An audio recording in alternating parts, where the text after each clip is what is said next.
Welcome, everyone. Thanks for tuning in on an afternoon here in June to learn more about LGBT employee resource groups and how they can drive supplier diversity goals relating to diversifying our supply base with LGBT suppliers.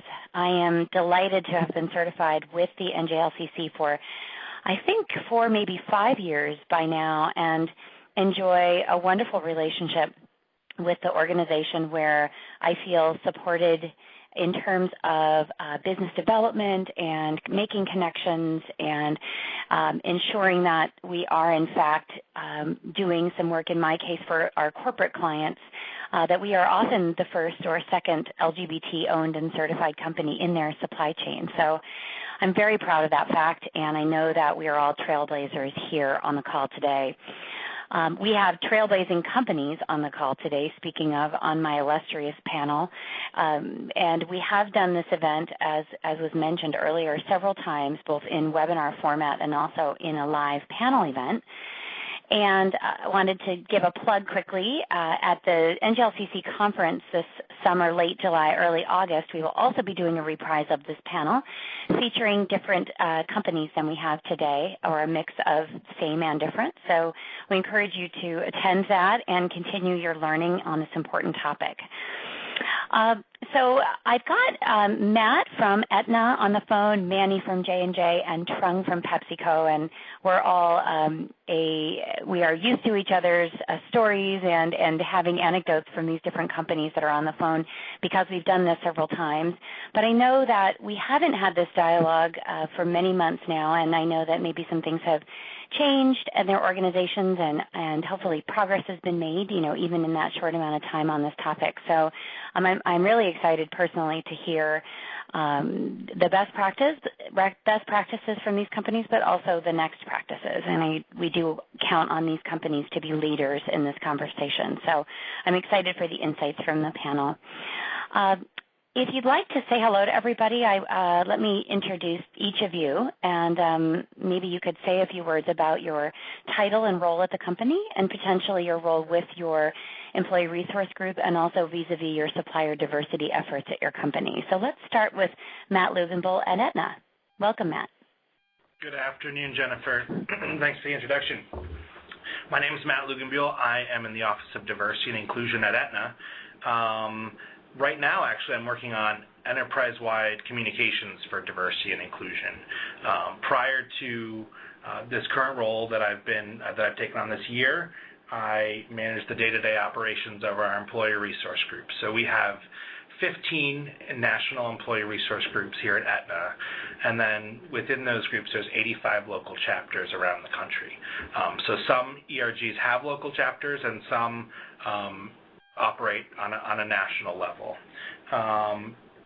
In terms of my ERG participation, I have been in both local and national roles for ANGLE, our LGBT employee resource group, and I also was a founding co-leader for Energy, our Gen Y employee resource group that we got up and running in 2008. And then in terms of supplier diversity, I don't work in supplier diversity, but have been well connected with that team here at Aetna because of the connections with the work that I do in the Office of Diversity and Inclusion, and the overall work that we do for diversity and inclusion across Aetna, but as well in terms of connecting individual ERG chapters with local chambers. Both NGLCC affiliate chambers and for other chambers, for example, from the U.S. Hispanic Chamber of Commerce. So that is my background on ERGs and supplier diversity and diversity and inclusion, and I'll go ahead and turn it over to Manny or Trung. Trung? Sure. Good afternoon, everyone. My name is Trung Tieu. I am with PepsiCo. My day job is I'm in supply chain management, and I'm a project coordinator. A lot of cat herding there.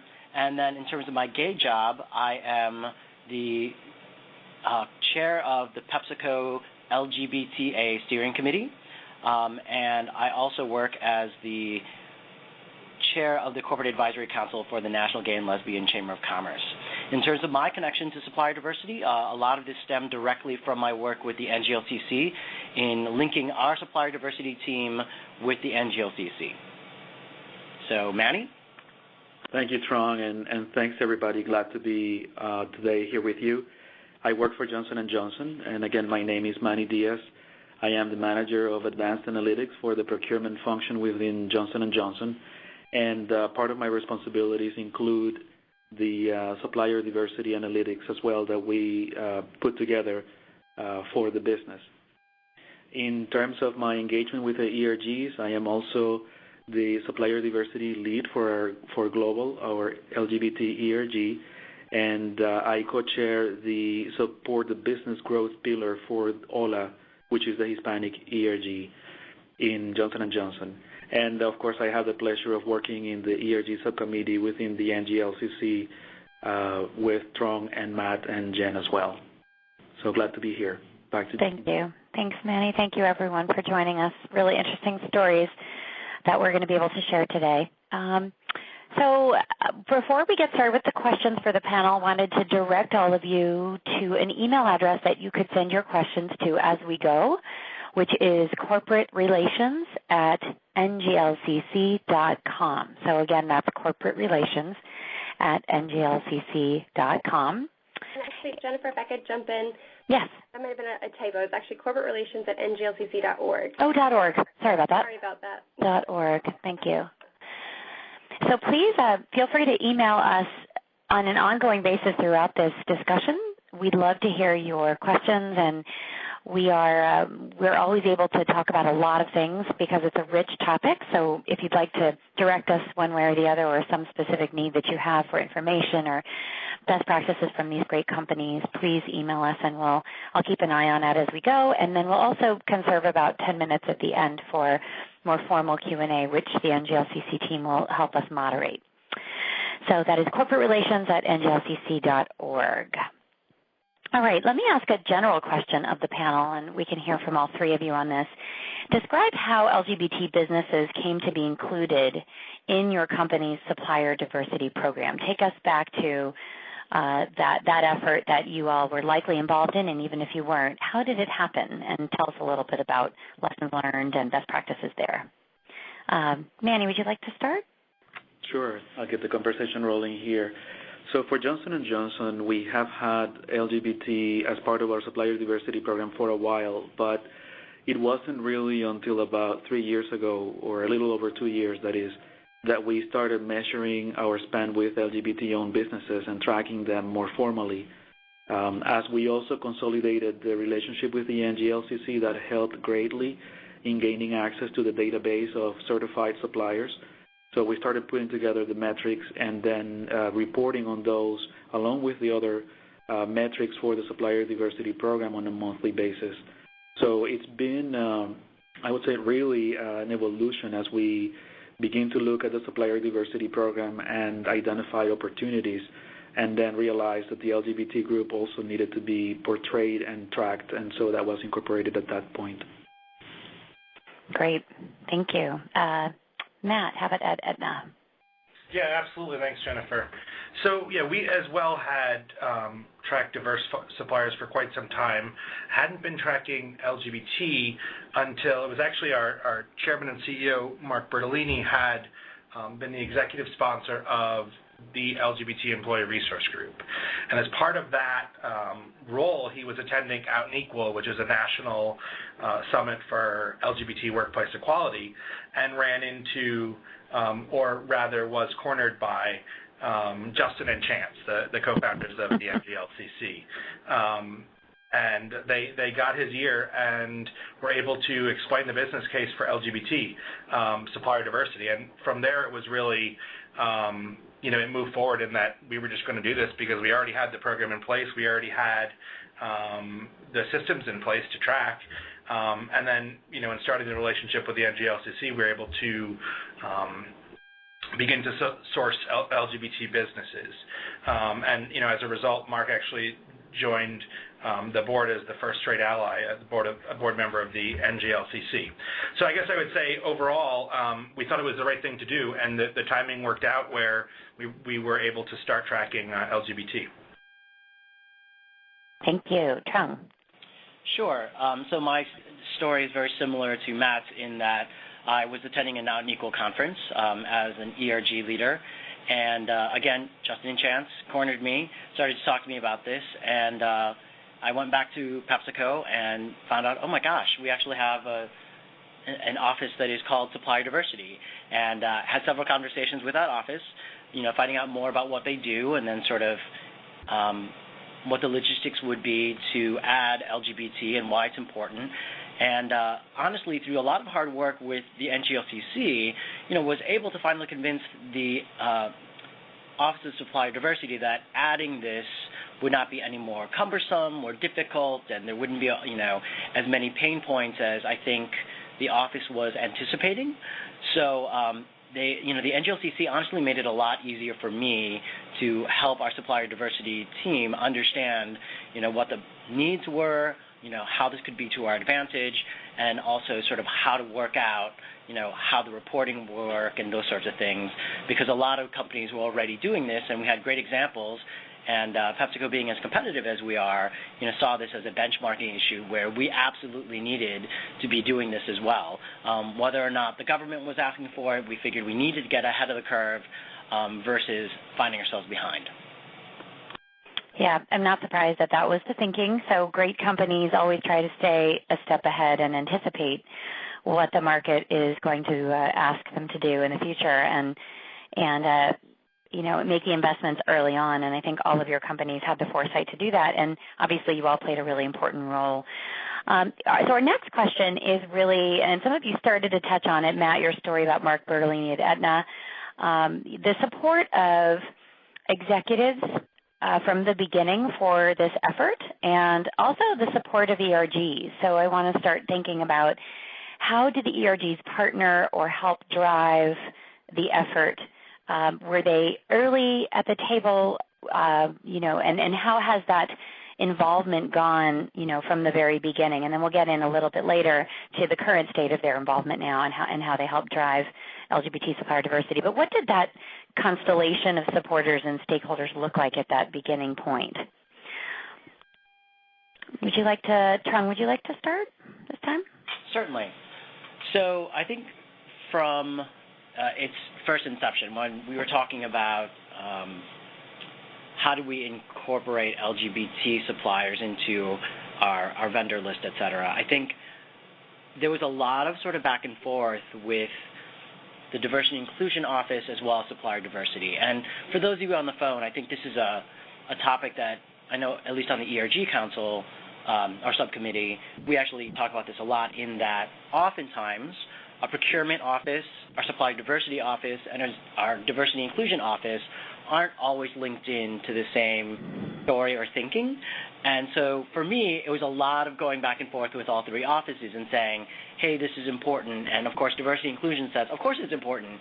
And then the procurement team says, what's supplier diversity? And then the supplier says, what's LGBT? So I found myself doing a lot of just sort of hand-holding with senior directors and some of the vice presidents to just get them, better grounded in each other's offices, and then being able to move forward to say, okay, we're already doing this. We're not asking the whole world, for, immediate metrics of like spend $500 million with LGBT vendors because we're already doing that with the African American vendors. But, it wasn't anything like that. But in terms of our support, once we got the education and groundwork done, it was a very easy to our head of supplier diversity, who then could work out the logistics in terms of honestly, it was the IT team to figure out how we could add that to our portal, for instance. As far as ERG involvement, I think it was a huge gap. At first I thought I was the only one that didn't know what supplier diversity was within all the employee resource groups within PepsiCo. I thought, for sure, the African American network must know about this because we have such a huge, robust spend with the African American community or vendors within PepsiCo. And this is not the case. As it turned out, I was the first one from an ERG to ask supplier diversity, what do you do? And that actually started a great journey in terms of how ERGs and the Office of Supplier Diversity started to work together. And I don't know if you want me to save that for later or if you want me to expand on that now, Jennifer. Save that for later, but that's so interesting, and that definitely is surprising that the other groups where the company had been making so many efforts over a period of years and had a substantial amount of spend with minority-owned business or women-owned businesses, that the women's ERG, for example, would not have been driving that intentionally is really interesting to me and makes me think, that the LGBT community, for whatever reason, we've really honed in on this as a key business driver and business value for us to add. So it's interesting to hear that, and I'm curious if that was true at Johnson & Johnson Aetna. So, Manny, is that similar to what occurred when you guys first started your effort? In Johnson & Johnson, we had a slightly different development of events, if you will. So in our case, we had a pretty strong push from a leadership perspective to the supplier diversity program. Now, more specifically on the women-owned and the minority-owned businesses, which is what the billion-dollar roundtable tracks. And at that point, and I'm talking 2010 timeframe, Johnson & Johnson wanted to join the billion-dollar roundtable. So there was a big push from leadership to meet those goals and requirements to enter the billion-dollar roundtable, which we did. In terms of LGBT supplier diversity, however, there hasn't been a specific push. There has been support, and the achievement that we have reached so far has come, if you will, as a second result from some of these suppliers also having minority-owned certifications or women-owned certifications. So we do have internally, it's mostly the ERGs that are pushing the supplier diversity from an LGBT perspective, while we do count with a support from leadership, is not necessarily active in that area at the moment. So we do have some room for opportunity there going forward. Interesting. Thank you, Manny. And Matt, tell us what it was like. Thanks, Jennifer. Interesting discussion, especially around, why LGBT ERGs are connected into supplier diversity prior to others. I have a few theories, so I'm looking forward to that part of the conversation. In terms of executive support, I explained that, our then president basically said this is what we're going to do. So there wasn't a whole lot of pushback. I mean, there had to be discussions around how we were going to do it, and how are we going to begin to source LGBTBEs.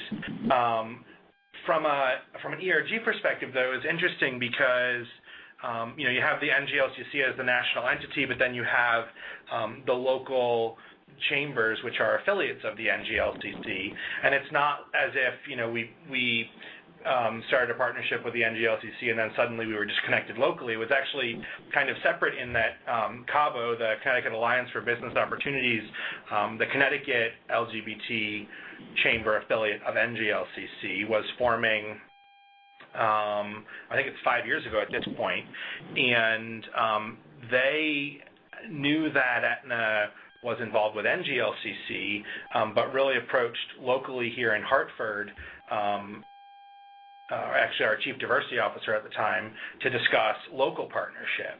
And once that started, it really became the local ERG leaders that were key to continuing to develop that relationship and really making sure that we were partnering on the day-to-day. So, it's one thing to write a check or, partner on some initiative, but it's different to make sure that companies are represented regularly at those local events. So it was really the ERG that pushed that relationship forward for all of those initiatives that were going on, month to month with CABO.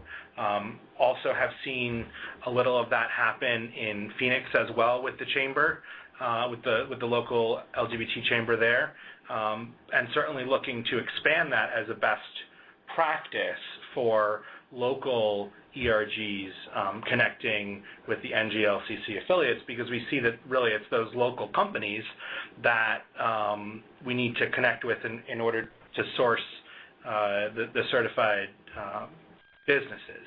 So those local connections are really a great way to bring in new potential suppliers. Mm-hmm. Yeah, that's a great point, Matt, you raise, which is that, for any company that's trying to do this well and relatively quickly, although there kind of isn't any such thing because it's relationship building and it's multifaceted. But I think you raise an interesting point about, where does your company have a critical mass of people and viable ERGs, whether they're chapters or regional ERGs, and where are there strong chamber presence with the NGLCC, and where might there be a match where you can there's a more robust community on both sides in a certain location, because I could absolutely see that would be that would get you your numbers, if you will, or the exposure, whatever your metrics are, that might just hasten your results. Yeah, that's great. Thank you for that. So our next question is really around the business case for including LGBT in supplier diversity. So, it doesn't sound that with these companies, we're not surprised that there wasn't pushback, that there was tremendous executive sponsorship, and it was more a question of just wanting to be educated about what are we talking about, what does this mean, and et cetera. So, and that may not be the case in some companies that are on the phone, and certainly at companies who are still struggling with the fundamentals of inclusion and perhaps with the fundamentals of LGBT and all that comes along with that. So, is the business case for including LGBT in programs like this different? And if you all on the phone can imagine, you don't work at the companies you work at, what are the key points that really capture people's interest and dedication and commitment? And I know that it's different for every person, whether you're trying to convince an executive or you're working with ERGs, et cetera. But what are the most powerful, compelling reasons why companies need robust initiatives in this area? And let's start with, not to put you on the spot, but let's start with Manny this time. Thanks, Jan. So in our case, the LGBT group, of course, is a little bit different than most other minorities.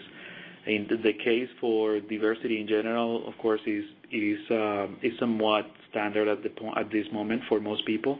It is really a strategy for better identifying and addressing your customer needs, to better communicate with your customer. That's why we have, a diverse employee base, and we want to mirror our customer base also with the suppliers who are part of our supply chain in general.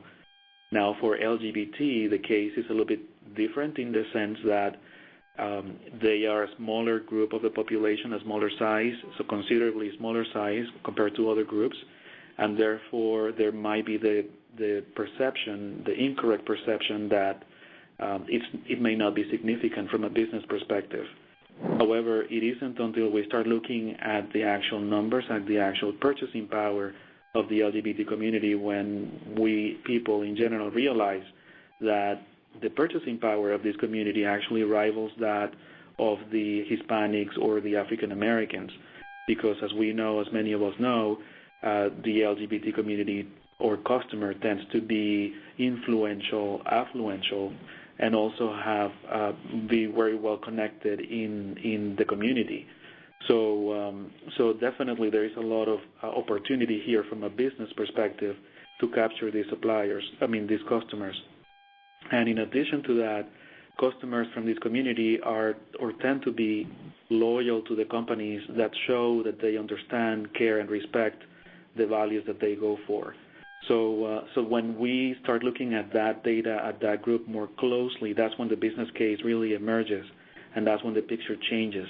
But it isn't until then that it is realized within the business. So we need to do a lot of work in order to bring that up to everybody.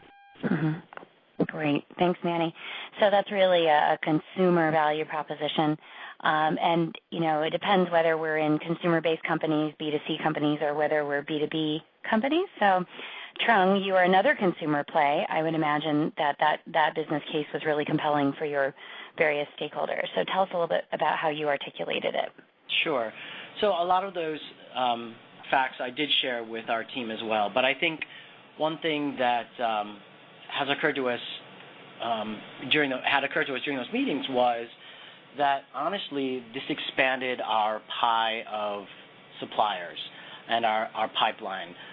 This meant that we had a much bigger opportunity of a much bigger selection, I suppose, of possible partners to work with. And in addition to expanding the pie for suppliers that we worked with, we actually expanded the pie for our suppliers in that large vendors that were already working for us who sometimes needed to farm out our work because we had so much for them. This gave them an opportunity to look at this extra group of suppliers that could possibly take on some of that work as well. So, this is sort of the strategy of second-tier suppliers in that, usually we work with someone who's very large, and then when, they need to work with someone else, we can then recommend some of the people that are on our list. So this really, like I said, I really pushed this idea of it expanded the pie for us as PepsiCo, but it also expanded the pie for our suppliers as well. So it was a win-win versus this sort of competitive feeling that I think a lot of folks start to get sort of territorial around. It was really important for me to point out that this isn't limiting who's getting what. It's really expanding how we can work with each other and our collaboration. I love that. I think second-tier opportunities are transformational as well. And the smaller supplier can become tomorrow's large supplier. So this is a great way to grow your own and also to encourage collaboration within the vendor community. So it's a great example. Matt, how did it go at Aetna? Describe what really captured people's imaginations and made them want to commit. Yeah, it's comical because I think every time we get to this question, I hear from PepsiCo and Johnson & Johnson, and I read my notes, and they're like exactly the same. I don't want to repeat. No need. But the point that I think is also strong around inclusion of LGBT suppliers is it's a part of our larger commitment to the LGBT community, first of all. So we're talking about supplier diversity, but we're also talking about hiring LGBT employees. We're talking about our commitment in the community, both in local regions, but also to the larger business community. And I think one of the best cases for inclusion is that economic empowerment is how minority and marginalized groups succeed. It's great to put out an ad for that shows us as a company who supports the LGBT community, and we can do a lot of great work with a lot of different organizations. But at the end of the day, it's economic empowerment that improves the overall situation for LGBT people around the country and across the globe. So if we're including them and encouraging our first-tier suppliers to include them, then I think the point was a win-win. I think it's a win-win-win. And I think that's the last sort of point that rounds out the business case for supporting this community. Yeah, I think that's great. I'm glad you said that because it's kind of the right thing to do argument, and sometimes we get lost in the business case, and we get asked for that by our organizations a lot, and it can obscure. And they cover that for sure. That's exactly. That's meat. But at the end of the day, why are we really doing this? We're doing this because we believe that marginalized and minority groups, constituencies, can become stronger and more equal. Indeed. And we have a part in that as corporate America. Absolutely, a big part, and I thank you for it because we are growing businesses and then we become tomorrow's large employers, and we are role models for the community, I think, and that's an incredibly important role to play, one that I always get really excited about because we need to have more out and visible LGBT business owners out there doing business and corporations that that make a big deal about us, and they should, and they do, and it's exciting, and I hope that there are more and more that are getting certified all the time with the NGLCC, but we do need more and more role models of that, just like we need more diverse leaders at the top of companies, that are out and open about who they are and their lives. That's great. Thank you. So let me ask more of a structural question. It's a little more technical, but what the question tries to get at is describe to us the procurement operation and supplier diversity champions vis-a-vis your employee resource group champions and structures. And how do these worlds connect? How do they collaborate? How do they find each other? And what sort of advice might you say? I know each one of your organizations is structured differently because of legacy and geography and structure, but what are the key touch points between these two communities that you would advise everybody on the phone to make sure that we're setting up and that we're enabling and kind of keeping an eye on? And with that one, let me start with Trung this time. Sure. So this can sort of continue the story that I started earlier in this sort of disconnect between our employee resource group and our supplier diversity group. And again, the disconnect between the procurement team and the supplier diversity team. So first of all, what's sort of interesting is that our procurement team, so like all of our buyers, are totally separated in terms of their categories. So we have someone who's in charge of buying all of our paper, corrugate, someone that buys all of our bottle caps, those sorts of things. So they're divided by categories, but for the most part centrally located, and then within our supplier diversity team, they go kind of all over the place. We have one vice president who sort of leads all of that, and then he has a team of 2 or 3 that are located all across the United States. And so they're not necessarily linked into any direct buyer, so there's not one supplier diversity person assigned to the paper supplier or buyer or anything like that. So again, there's sort of like this many-armed monster or octopus when it comes to who's supposed to connect to whom. And then with our employee resource groups, same sort of situation that I believe Matt described, in that we have all the different employee resource groups, but there's a chapter at each headquarter location, and then there's a chapter at each of possibly our plants or our field locations. So in terms of getting that information out to everyone about, hey, did you know that there's supplier diversity? Hey, did you know that there's a procurement team? There's a lot of work that still, quite frankly, still has to be done. And so my advice here is that typically I think you need to champion it on behalf of your employee resource group.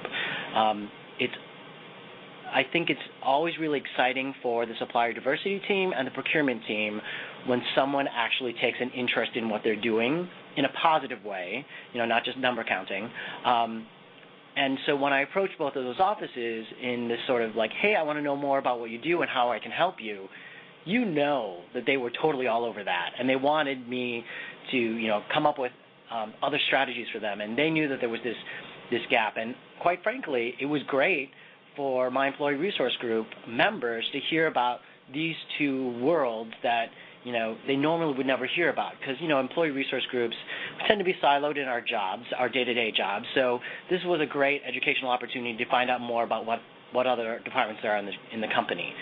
And then to take it the next step further was to work with our employee resource group to help either A, identify, possible LGBT vendors locally and get them involved within the local chamber and then the national chamber to get them certified, and then have them added to our diverse supplier list. And then another great example was to just work with our supplier diversity team directly and say, hey, I've got pride parades all over the country. Everyone wants their own crazy T-shirt, so I can't just buy one and make thousands of them, because that would solve my problem in terms of, being able to go to one vendor and getting the best price for it. But, for whatever reason, I can't get that to happen. I need, each of my locations wants their own T-shirts. How can we work on this? and still incorporate supplier diversity. And one of the aha moments for us was this idea that, if we farmed this out to our big vendor, they have minimum runs, and they're going to say, well, that's great for Chicago. You're going to have over 100 shirts. I can make that for you at this much. But, Cedar Rapids or, this dinky little plant out in the middle of Danville, Illinois, they're only asking for like 25, 30, 40 shirts, and I'm going to have to charge you way more. So what we found ourselves doing was actually finding local LGBT, print shops and T-shirt printers to go ahead and do that kind of work for us at a reasonable rate that, wasn't charging us an arm and a leg that, a larger vendor probably would expect because you don't have the minimum runs. So that was one of our aha moments, and I was really excited about that to say, like, hey, this is a win-win for us. We're saving money in the big picture and being able to still use diverse suppliers. I always love that story. I think it's very creative, and you just had to ask the question, and it seems that everything fell into line and enabled that, and lo and behold, you've created a new vendor relationship in a local market. So that's great. Thanks, Trung. Manny, what about how it is at J&J? Well, we have the procurement teams here are actually structured in a matrix organization. It's a matrix organization, so we have people at the regional level, at the sector level within Johnson & Johnson, and also at the procurement category level. And the ERGs are actually more centralized, in which there is a senior leadership team for each ERG, and then there are chapters that line up to that senior leadership team.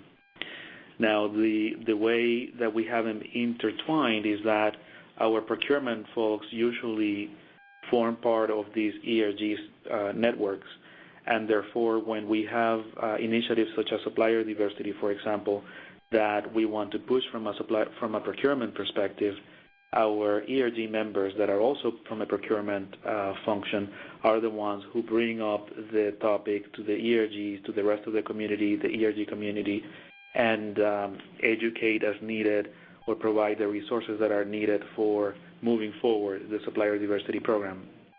That has been happening, I would say, for the past 3 or 4 years. The Hispanic group has been the one within J&J that has maybe led the way in that regard. They have actually made significant progress there.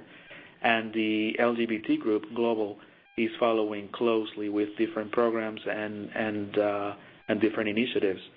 So at this point, I would say we probably are on a half and half in the level of effort that both the procurement function and the ERGs actually contribute to the supplier diversity effort.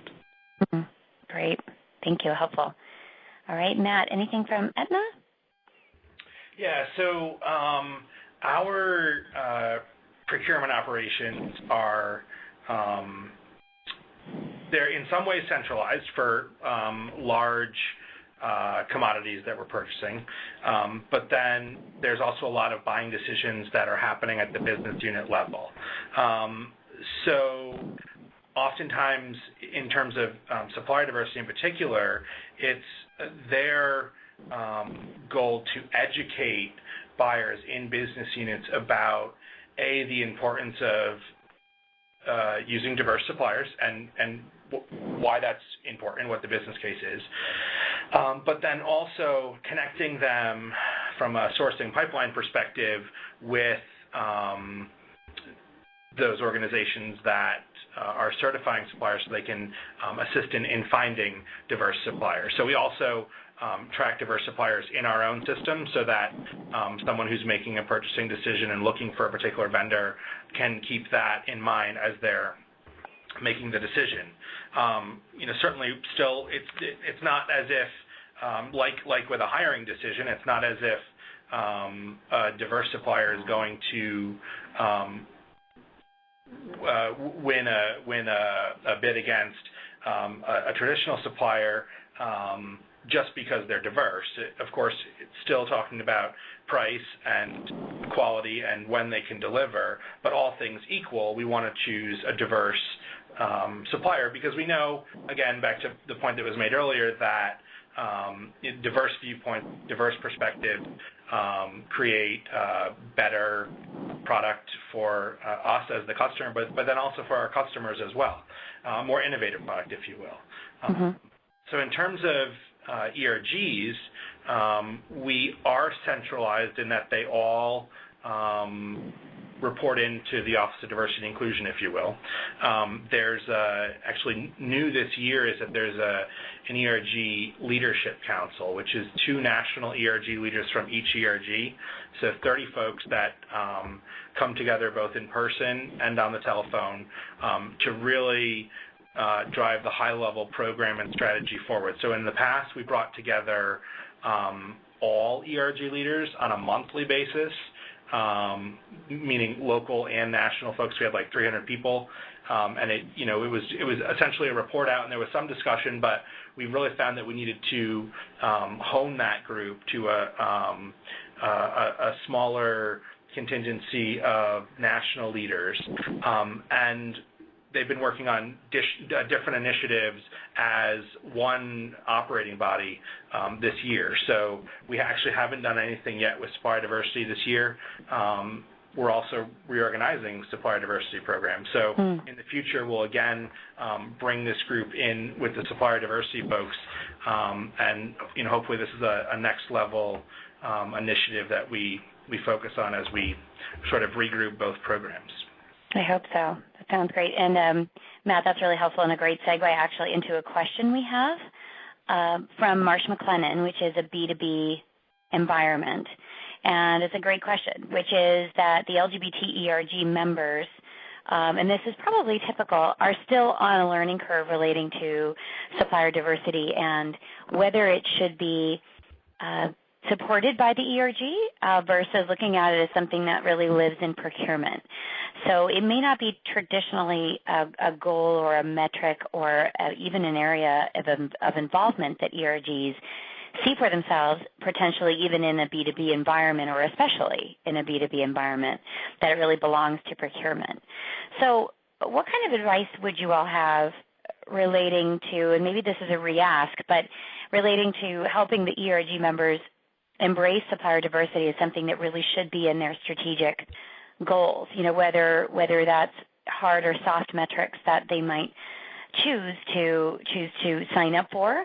But can you describe maybe what some of our callers can do to put this on people's radar screens and get them excited about it, and also not to just see it as something that's owned by procurement, but that can really uniquely be driven by ERG members? And let me just throw that out to the three of you.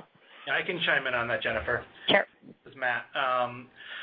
So what we've done in the past, and again, back to the earlier point that LGBT is in a little bit of a different spot than some of the other ERGs who haven't necessarily considered this as part of their support of the business. But from an LGBT perspective, we've connected the supplier diversity folks and the LGBT ERG just enough so that the ERG understands what supplier diversity is, why it's important, and what do they do if they're approached in their local community by a supplier who wants to do business with Aetna. They don't need to, it's certainly, to your point, it's not their role, although some of them may make purchasing decisions in their day job and, certainly then would be considering diverse suppliers. But it's really the role of connector, so that when they get the email from the local business that says, hey, I do this and I want to do this for Aetna, they don't just respond and say, I have no idea who to send you to. So we have this little card that, gives I don't even know the number anymore, 7, I haven't taken it down in a while, 7 steps to doing business with, with a Fortune 500 company, so that the ERGs have those basic steps as well. I think also that from a small business or even medium-sized business perspective, it can also be the role of the ERG to be the connector, but also how do I say this, to appease the business in some ways. Often, it takes a while to do business with a large company. There's many steps, and you might try, and it doesn't work out the first time.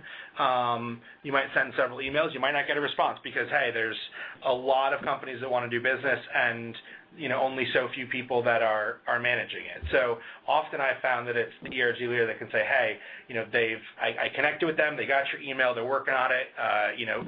The timing is not right immediately, but check back in 5-6 months or whatnot. So it's being that other an extra rep on behalf of the company, maybe in the local market, to let that business know that keep trying at this, and we'll see what we can do to make it work. That's great advice. Other advice? Sure. This is Trung. I think Marsha McLennan brought up a really great point in terms of their evolution and education around supplier diversity. I absolutely would recommend that if your ERG is not ready to take this on as a metric, you absolutely shouldn't. And I'm not even sure that philosophically I would encourage any ERG to have a hard metric around, like spend with the LGBT vendors, because, again, so many things are just completely beyond our control, i.e. our budgets get pulled, so now we can't spend any money with them. But I think they bring up a really good point. I don't know that it is the responsibility of the employee resource group to, own those procurement metrics, but if you think about the title of our organization, we are a resource both for our members and to our company, and so I do think that it is to some extent our responsibility to do what Matt described, in that we should be building those bridges between our supplier diversity team, and as a PepsiCo ambassador, I need to know about supplier diversity and say, hey, this is how you get registered on our portal, this is what supplier diversity means, this is why we care about it, give me your card, I'll try to get you to the right person, exactly what Matt was describing. And another thing that I would add is that I think ultimately we are all procurement officers of some sort. I think as day-to-day employees, I think a lot of us do own budgets. And a great example of this was how I brought in an LGBT potential vendor around events management and actually had them talk to our administrative assistant employee resource group, and made that tie because I knew that they were constantly trying to work with vendors who were trying to plan these special events for their vice presidents or whoever they're working for, and just didn't really know a lot about who to call or what to do. And this was just an easy tie-in to say, like, here's what you need to know. Here's someone that's a possibility. Just, I had him come in and give a presentation, and it was fantastic. And then everyone, wheels started to click in terms of like, oh, that's right. I am a procurement officer in this, sense. We also had supplier diversity come in and talk about the program. And, those are the sorts of relationships that we really need to start building and fostering so that, as a resource group, we are a resource to everyone. And Jennifer, this is Manny. Let me go ahead and add, I couldn't agree with Matt and Trung anymore. In fact, Trung definitely brought up a great point, which is we all within our company, we all purchase something. All the departments need office supplies or new, consulting services, or they need to plan an event for whatever reason. And in all of these areas, we have suppliers that could support the effort. So every employee really has not necessarily a decision point, but can influence the supplier diversity program. So I think that in order to engage ERGs, the first thing that we need to do, or that I recommend people do, is to explain and make sure that they understand what supplier diversity is, to an earlier point that was brought up, how it is influential for why companies do it, and then how they can influence it from their own desk. One of the things that I have heard from ERG is that they don't know how to contribute to the supplier diversity program. They just simply don't know because they may be in marketing, or they may be in manufacturing, or in accounting, and they just simply don't know about the supplier diversity program. So educating them would be a first step. A second step that I would recommend would be to promote, document, and promote success stories. So wherever there has been participation from an ERG supporting a supplier diversity program or initiative that has yielded success, then promote that within the company. Find an executive sponsor that could send out a message, let's say, to either the ERG community or to those employees that made a difference in the business, supervising team, recognizing the work that was done, recognizing how important it is to the business. Once we have management, their direct management, realizing the contributions, and once we have other ERGs realizing what their teams are, their partners are doing, then more people will want to jump on the bandwagon and also be recognized for their effort and for their contribution to the business. And I would say, being a B2B company, Johnson & Johnson is also a B2B company, by the way. We do have consumers, but we work with distributors such as Walgreens, CVS, for our consumer products, and then for medical devices and pharmaceuticals, we go through hospital networks. So we're also a B2B company, and the business case there, if needed, that we can raise to ERG so that they can see how it fits, is that many of the partners that we do business with also value supplier diversity highly, and it becomes almost a selling point.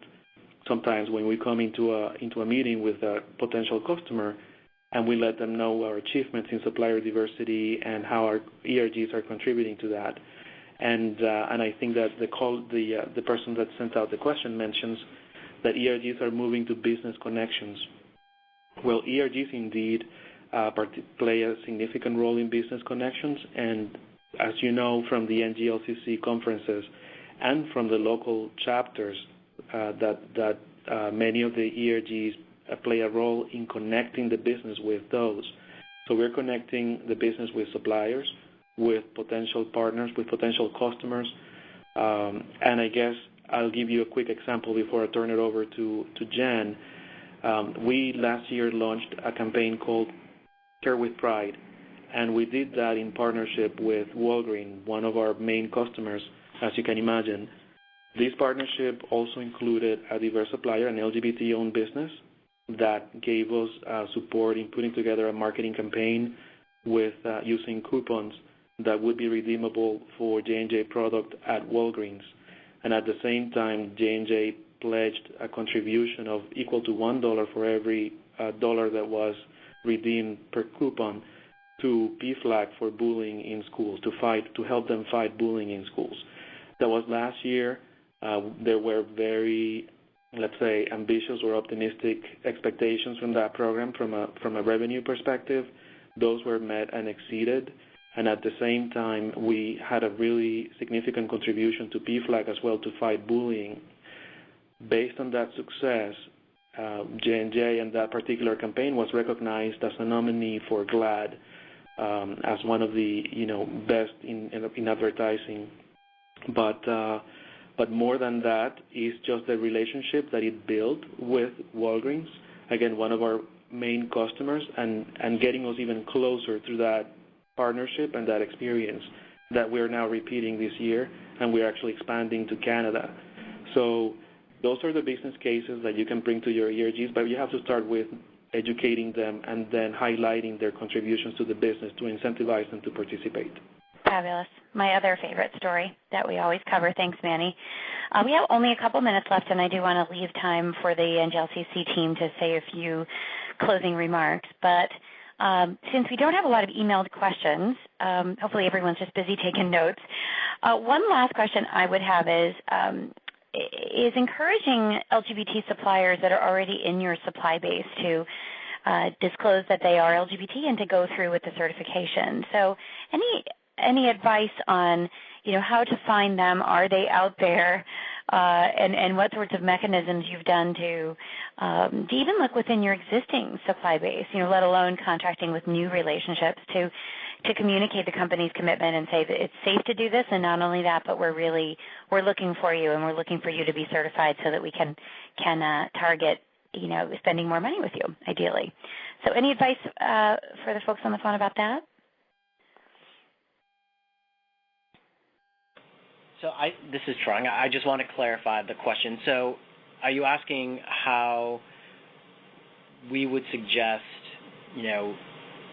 making sure that we're encouraging any new vendors and existing vendors to get themselves certified, or to at least make sure that we know that they're LGBT on our portal? Is that the question? Yeah, those are two parts of the same question. It's sort of the question of, do we have LGBT suppliers in our supply base, and how do we reach out to them and communicate that we have a commitment to this? But I think it's also, mentoring them through the certification process is probably less my question. It's more the question of are they out there, and how have you located them, and how have you had the conversation, if you have, to bring them more formally into the program whereby you're supporting LGBT suppliers. Right. So so two parts of that answer then is one, it is so critical to work with the National Gay and Lesbian Chamber of Commerce to help us, go through our list and make sure that we've got, companies on there that should be identified as LGBT. And oftentimes this is just one of those weird database issues, right, where they register on our portal as one name and they include the or don't include the in the title of their company, so it doesn't even register for us, whereas within, the database at the NGLCC, it's the other way around, and then we can go through and say, oh my gosh, we've already spent money with them, we should include them. Either way, we should get this corrected in our system or ask them to go ahead and, go through their profile and update it. And then I think the other thing is, in terms of encouraging folks to, as it were, come out on our portal, I think the feedback I've gotten is that companies have actually come back to us, whether they're LGBT certified or not, and have noticed that that's actually, an opportunity for people to actually mark that box or indicate that, and that's already made them feel safer. And we've gotten feedback from, sort of traditional vendors like, wow, that's a really exciting thing that you guys are doing, because that, expands the work that you guys are doing in terms of supplier diversity work. So just having that on the portal, making it clear, and then I guess there's a third answer, and that is that we do rely on our employee resource group to bring in, people that they work with, whether it's their gay softball team or whomever, that they're working with and saying, like, look, this is who we use for our T-shirt vendor, this is who we use for printing, and, why isn't PepsiCo doing stuff with them? Well, have they registered on our portal? Have they become certified? Let's start to have that conversation. So those are the three things that I would highlight. Great. That's wonderful. Thank you. We don't have time to hit you, J&J and Aetna, but I know you guys have great stories about this too. But I just wanted to put it on everybody's radar screen because I think it's important. This is yet another important thing to make sure that we check off of our list when we're making this effort. But I'd like to thank the panel. This is always good. I always learn something new, and today was no exception, and I appreciate your time. And let me hand it back to the NGLCC team to wrap us up. And we hope that all of you on the phone will make the effort to come and see this panel and this live discussion on the same topic, led by our own Manny Diaz from J&J, and that should be wonderful. So please make a point if you're at the conference to attend. And with that, I will hand it back to the team. All right. Well, thank you. Thank you, Manny, Matt, Trung, and Jennifer for sharing your expertise this afternoon. And we hope that those of you who joined us this afternoon will use your professional roles to advocate on behalf of LGBT-owned businesses and the larger LGBT community. As the speakers highlighted, this can take the form of using local LGBT vendors, as Trung had mentioned, using corporate America as an instrument for social change, and viewing supplier diversity as staying a step ahead of the competition.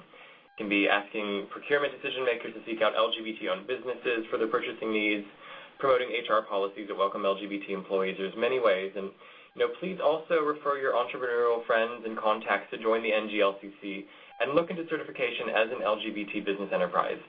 And we hope to see many of you in Dallas next month for the NGLCC's National Business Leadership Conference, where we will be continuing this conversation around ERGs and supplier diversity with a panel session. That'll be on Wednesday, July 31st, 2:15 to 3:30 p.m. Central Time, And to learn more about this event, please visit nglcc.org. Thank you so much.